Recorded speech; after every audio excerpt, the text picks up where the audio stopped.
अस्सलामु अलैकुम वरहमतुल्लाहि वबरकातुह। वालेकुम अस्सलाम। आज बेटा ये बताइए, गुस्ल किसको कहते हैं? गुस्ल नहाने को अच्छा, किससे नहाते हो?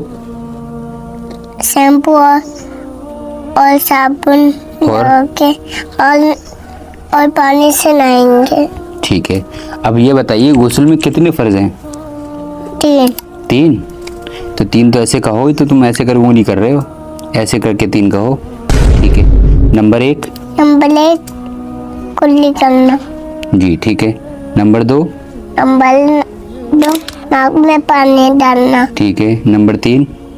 नंबर 3 पूरे जिस्म पर पानी बहाना। अच्छा माशाल्लाह, आपको तो गुस्ल के फ़र्ज याद हैं भाई। किसने याद कराए थे आपको ये गुस्ल के फ़र्ज? अम्मी है कब याद कराती हैं आपकी अम्मी? रात में। अच्छा माशाल्लाह। तो देखिए आप, ये छोटा सा बच्चा है, इसके बच्चे के ऊपर जो मेहनत है वो इसकी अम्मी की है। आपसे दरख्वास्त है कि बच्चों की जो माएँ हैं वो बच्चों की दीन तरबियत करें। जज़ाकुमुल्लाह खैर। और इस बच्चे के लिए दुआ करें, अल्लाह ताला इसको दीन के लिए कबूल फरमाए।